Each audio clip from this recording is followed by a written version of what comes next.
ఇల్లు దొరికింది, ఇక పని దొరకాలి. చూడు బాబు, సీత అంతా చెప్పింది. ఆ పిల్ల చిన్నపిల్ల, పూర్తిగా విషయం వ్యవహారం తెలియకపోవచ్చు. నువ్వే సర్దుకుపోవాలి. సర్దుకుపోవటం అంటే ఏం లేదు బాబు, ఈరోజు మీకు తొలిరాత్రి కదా, మగాడికి కాస్త ఆవేశం ఆతృతా ఉంటుంది. అదే ఆడపిల్ల అయితే సిగ్గు బిడియం ఉంటాయి. నువ్వు చెప్పినట్టు నడుచుకోలేదని కోపగించుకోకు. 10 రోజులు పోతే ఆ అమ్మాయే తెలుసుకుంటుంది. ఈ విషయంలో నేను ఇంతకంటే చెప్పాల్సిన అవసరం లేదనుకుంటాను. చెయ్యి పట్టుకుంటే వద్దని వెళ్ళిపోకూడదు, అలాగని కావాలన్నట్టు వచ్చి ఒళ్ళో వాలిపోనూకూడదు. ప్రతి మగాడు తన భార్యని ఒకలాగా చూడాలనుకుంటాడు. ఒకలాగంటే అర్థమైందిగా? అర్థమైంది. ఆడదాని శరీరం బియ్యం లాంటిది. ప్రతిరోజు ఒట్టన్నమే వండి పెడితే బోరు కొడుతుంది. అందుకే భర్తకి వండి వడ్డించేప్పుడు అన్నాన్ని ఒకరోజు పులిహారలాగా, ఒకరోజు పెరుగన్నంలాగా, ఇంకో రోజు పలావ్లాగా వండి పెట్టొచ్చు. ఆ బియ్యంతోనే ఇడ్లీ పెట్టుకోవచ్చు, ఆ పిండిలోనే కొంచెం నీళ్లు పోసి దోశగాను మార్చుకోవచ్చు. బియ్య పిండిని ముద్దలుగా ఎండలో ఆరపెట్టి వడియాలు కూడా పెట్టుకోవచ్చు. అలాగే ఆడది కూడా మగవాడికి ప్రతిరోజు కొత్తగా కనిపించాలి.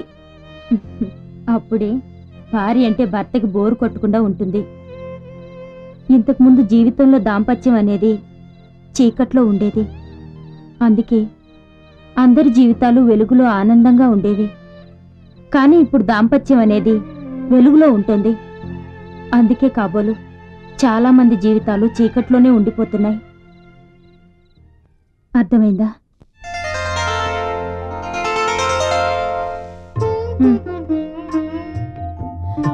బిందెలో నీళ్లున్నాయి, దాహం అనిపిస్తే తాగొచ్చు. బాత్రూంలో బకెట్ నిండా నీళ్లు నింపి పెట్టాను. రాత్రికి పైపులో నీళ్లు రాకపోయినా పర్వాలేదు.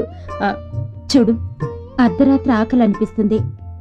అవసరమైతే నన్ను లేపొచ్చు, నేనేం అనుకోలే. అన్నట్టు చెప్పడం మర్చిపోయాను. హౌస్ ఓనర్ కరెంట్ ఎక్కువ అవుతుందని ఒకటే గోల పెడుతున్నాడు. అందుకని 100 వోల్ట్ బల్బు తీసేసి నైట్ బల్బు వేసుకుంటే బాగుంటుంది. దోమలేం కుట్టోలే, మస్కిటో కాయలు వెలిగించి పెట్టాను. చలనిపిస్తే కప్పుకోవడానికి దుప్పట్లు కూడా పెట్టాను. అయినా నా పిచ్చి కాని నీకు చలెందుకేస్తుంది? నే వస్తా. అక్క, తెల్లారితే వంట చేయడానికి సామానేవీ లేవు. ఏం చేయాలో అర్థం కావడం లేదక్క. అవన్నీ తెల్లారిన తర్వాత చూసుకోవచ్చు. ముందు రాత్రికి జరగాల్సింది చూడు. నే వస్తా.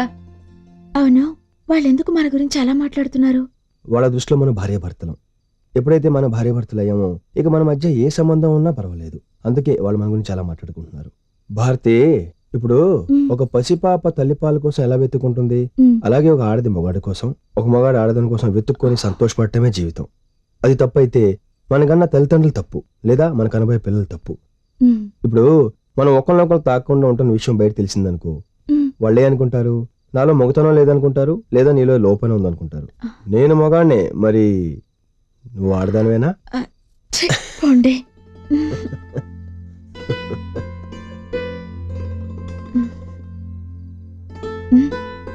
ఏంటి? ఏం లేదు, మీరెప్పుడు 11 మంది పిల్లల్ని కనేది, ఎప్పుడు ఇండియా లాంటి క్రికెట్ టీం తయారు చేసేది అని. ఆ ఐడియా ఆ రోజే మార్చుకున్నానుగా. మనకి ఒక అబ్దుల్ కలాం చాలు, వాడిని ఇప్పుడు అయ్యే కనొచ్చు. పడుకో పడుకో. ఒక మంచి రోజు చూసి, మంచి ముహూర్తం చూసి గుళ్ళోకి తీసుకెళ్లి తాళి కట్టేస్తా. ఇప్పుడు మన ప్రేమ బస్సులో స్టార్ట్ అయింది. శోభనం మాత్రం అదే ఫస్ట్ నైట్ ఒక చార్టర్డ్ ఫ్లైట్ బుక్ చేసి everything in the air. Bharati, నిద్ర పడుతుందా? లేదు లేదు, మీకు? అవును, ఏబిసిడీలు మొత్తం 26 అక్షరాలు కదా? 26. అవునవును. కుకట్పల్లి నుంచి దిల్సుఖ్ నగర్ ఎంత దూరం? ఎంత దూరం? మనిద్దరం ఒకళ్ళని మోసం చేసుకున్నంత దూరం.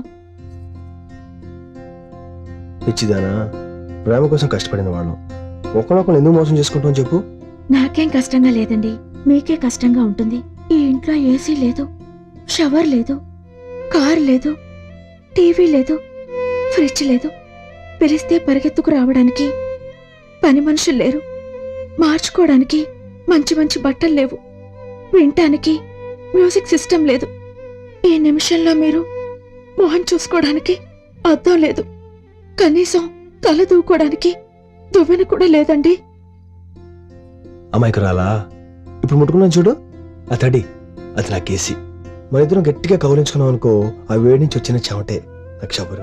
ఇక టీవీ అంటావా, ఆ కిటికీతో తెరిచావనుకో అదే టీవీ. జీవితాంతం నన్ను కాపాడుకుంటున్నావే ఈ మనసులో పెట్టుకొని అది ఫ్రిడ్జ్. ఈ కన్ను, ముక్కు, నోరు, చెవులు, ఆ చేతులు నాకు ఎప్పుడు కావాలంటే నా కోసం పనిచేసేవి. ఇదిగో నువ్వు ఏమండి టీ తాగారా, ఏమండి స్నానం చేశారా, ఏమండి ఏం చేస్తున్నారు, వసరాను.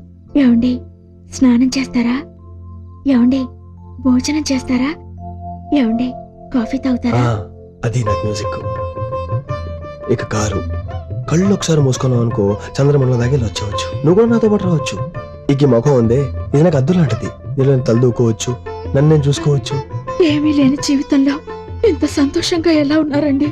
నీకు విషయం చెప్పనా, నిన్నటిదాకా నాకు ఏమీ లేదు, ఈరోజు అన్నీ ఉన్నాయి. అదేమిటో తెలుసా, నువ్వు.